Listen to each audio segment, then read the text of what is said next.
வணக்கம் மக்களே, அனைவருக்கும் ரமதான் வாழ்த்துக்கள். இன்று நான் அந்த ரிசல்ட் காட்டணும்னு ஒரு ஆசை.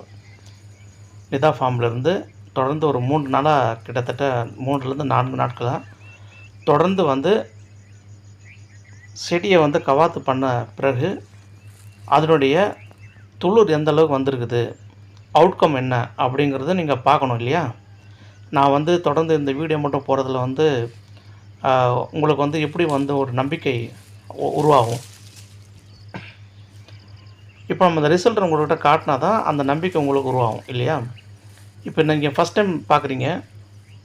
நம்ம என்னென்ன மருந்து நம்ம அடிக்க சொல்லியிருந்தோம். தொடர்ந்து ஒரு 4 நாளாக பார்த்திங்கன்னா டிஃப்ரெண்ட்டாக விதவிதமான ஒரு 4 மருந்து சொல்லியிருந்தேன். தொடர்ந்து அது எல்லாமே பார்த்திங்கன்னா அதிகப்படியான துளிருக்கும் அதிகப்படியான அரும்பு வரத்துக்கும் என்ன வழிவகை பண்ணணும் அப்படிங்கிறத ஒரு தெளிவான ஒரு 4 வீடியோ போட்டிருந்தேன்.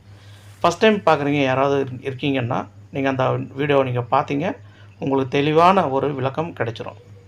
இது முழுக்க பார்த்திங்கன்னா அதனுடைய மருந்து அடித்த பிறகு ஒரு செடியில் என்ன மாதிரியான ஒரு இம்பேக்ட் க்ரியேட் பண்ணியிருக்கு அப்படிங்கிறது தான் இந்த வீடியோவில் நம்ம டிஸ்கஸ் பண்ண போகிறோம்.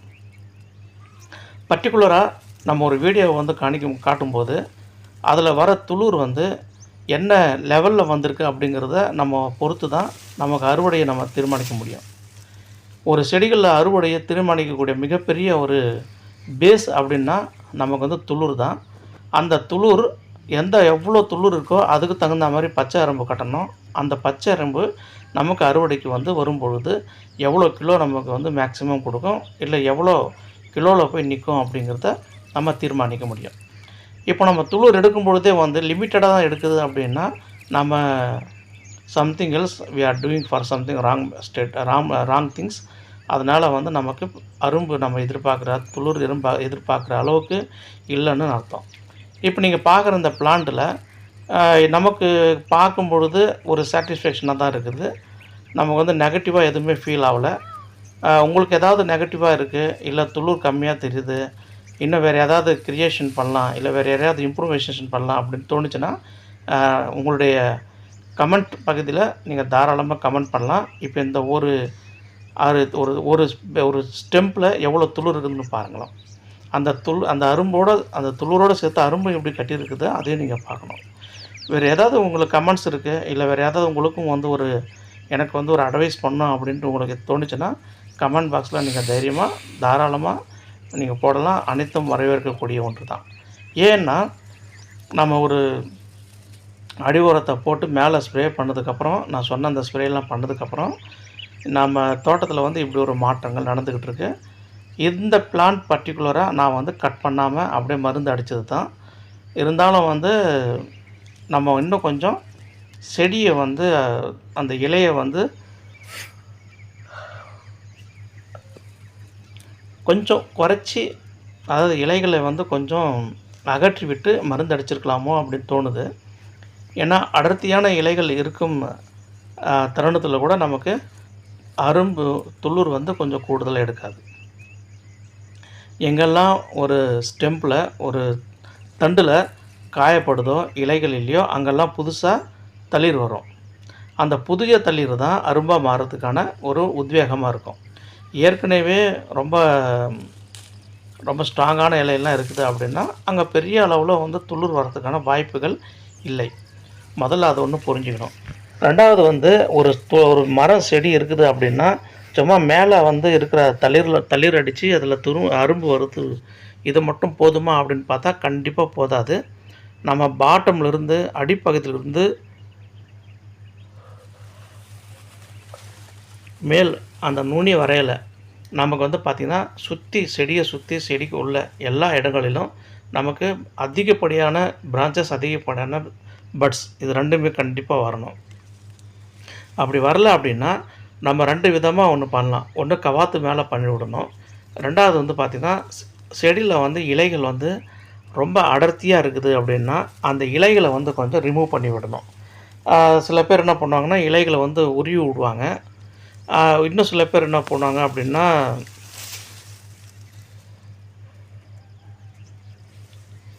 பர்டிகுலராக மதுரை மாவட்டம் இந்த மாதிரி, ஏன்னா அங்கே என்னுடைய நண்பர்கள் இருக்காங்க. அவங்க என்ன பண்ணுவாங்கன்னா, சில பேரோட தோட்டங்கள்ல வந்து ஆடுகள வந்து மேய விட்ருவாங்களாம். சரிங்களா? ஆடு வந்து மேய விடுவாங்க. அது இலையெல்லாம் கடிச்சு தின்னுடும். இதில 2 ஒண்ணு ப்ளஸ் இருந்தா, ஒண்ணு மைனஸ் இருக்கும் இல்லையா? சப்போஸ் ஒரு வேளை நம்ம ட்ரிப் இரிகேஷன் போட்டிருந்தா, ஆடு விடும்போது அத வந்து கொஞ்சம் அலைன்மென்ட் எல்லாம் மாத்திட்டோம்.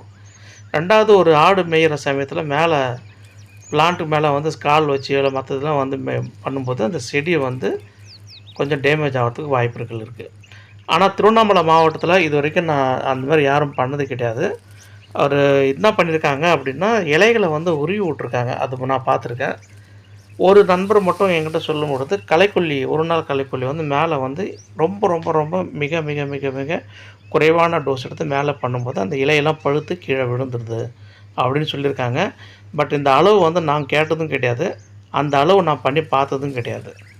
எனக்கு வந்து துளிரு இந்த மாரி சில இலைகள் வந்து கொஞ்சம் அடர்த்தியா இருக்குது அப்படின்னா, மேக்ஸிமம் வந்து நம்ம கையாலேயே அத வந்து ரிமூவ் பண்ணிடுவோம். ரிமூவ் பண்ணிட்டு அத விட்டுருவோம். இதுவரைக்கும் நம்ம அப்படி ஒரு தடவ, 2 தடவ தான் பண்ணியிருக்கோமே தவிர,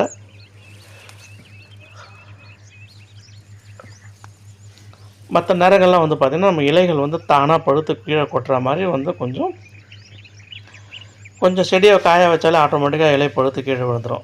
அப்படி ஒரு பேட்டர்ன் தான் நம்ம பயன்படுத்தியிருக்கோம். இது எல்லாமே வந்து சாத்தியமான ஒரு மெத்தடு தான். ஆனால் இந்த களைக்கொல்லி அடிக்கிற சமயத்தில மட்டும் என்னுடைய பர்சனல் அட்வைஸு மிக, மிக கவனம் தேவை. ஒரு அளவு கொஞ்சமா ஒரு அளவு எடுத்துக்கிட்டு, எனக்கு தெரியல அளவு எனக்கு எவ்வளோ போடணும்னு தெரியல. அதனால எனக்கு அந்த அளவு நான் சொல்ல வரல. உங்களுக்கு வந்து எப்படி யூஸ் பண்ண முடியுமோ அத பாருங்க. ஃபர்ஸ்ட்டு ஒரு 2 கிராம், 3 கிராம் போட்டு பாருங்க. 10 லிட்டர் டேங்க்கு. போட்டுட்டு ஒரு 2, 3 செடிக்கு மேல அடிச்சு பாருங்க. எப்படி வருதுன்னு பாருங்க. இலை எப்படி கொட்டுது, அங்க எப்படி துளிர் எடுக்குதுன்னு நீங்க ஒரு தடவ முயற்சி பண்ணி பாருங்க. இது எப்போ முயற்சி பண்ணலாம் அப்படின்னா, ஒரு 10 லிட்டர் தண்ணிக்கு வந்து நீங்க ஒரு அளவு பயன்படுத்துவீங்க இல்லையா? கடையில சொல்லுவாங்க இல்லையா? ஒரு நாள் கள்ளக்குள்ளி இவ்வளோ பயன்படுத்துங்கன்னு. அந்த மாரி ஒரு 10 லிட்டர் தண்ணிக்கு ஒரு 10 எம்எல் சொல்கிறாங்க அப்படின்னா, 1 லிட்டர் தண்ணிக்கு 1 எம்எல்லும்போது நம்ம 1/2 எம்எல் அப்படி கணக்கு வச்சுக்கிட்டு, மேலே வந்து 2, 3 பிளான்ட் குழிக்கு அடித்து வந்து பார்த்தா நமக்கு தெரிஞ்சிடும் என்ன ரிசல்ட்டுன்றது. ஏன் நான் சொல்கிறேன் அப்படின்னா, ஒரு புதுசா துளிர் வரத்துக்கு அப்படி முக்கிய மூல காரணமே வந்து பார்த்திங்கன்னா, நம்ம செடிகளில் வந்து ஒவ்வொரு ஸ்டெம்முன்னா என்ன தெரியுங்களா? தண்டு. ஒரு பிளான்ட்டில் இருக்கிற எல்லா தண்டும் கிட்டத்தட்ட ஒரு பிளான்ட் குழி அப்படின்னா, அந்த குழியில் வந்து ஒரு 100 அதாவது 200, 300 தண்டுகள் கூட வாய்ப்புகள் இருக்குது. ஒரு பிளான்ட் அப்படிங்கிறது தனியாக ஒரு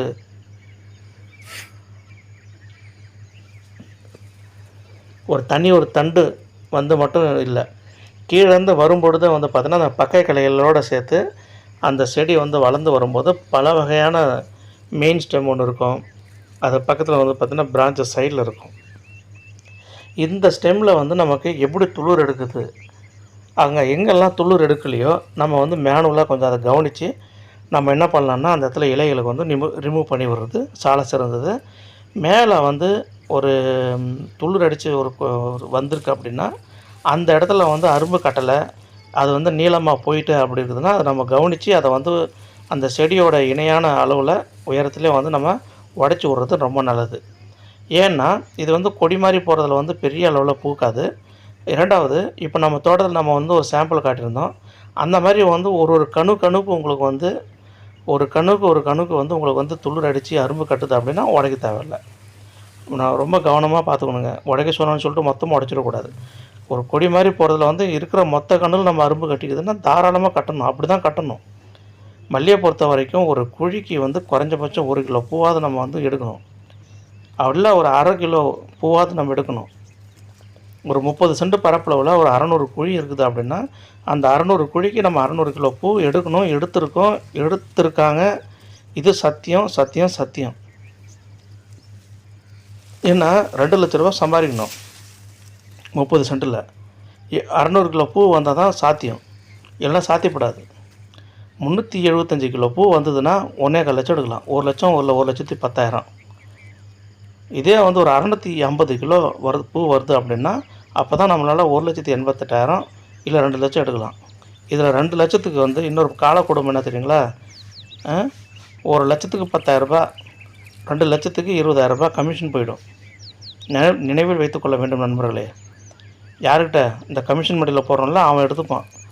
20,000 எடுத்துவாப்புல. 20,000 எடுத்ததுக்கப்புறம் தான் அதுக்கப்புறம் நம்மளுடைய செலவுகள், இதர செலவுகள், ஃபெர்டிலைசர் செலவு, ஸ்ப்ரே செலவு. இதில் இன்னொரு கொடுமை என்னன்னு தெரியுங்களா? இப்போ நடக்கிற இந்த கான்ஃப்ளிக்ட் வாரில் மிகப்பெரிய பிரச்சனை என்னன்னு கேட்டிங்கன்னா ஃபெர்டிலைசரும் ஒன்று இருக்குது. ஆக இதெல்லாம் இன்னும் விலையேற்றம் ஏறுவதற்கான சாத்தியக்கூறுகள் இருக்குமா என்னன்னு தெரியல.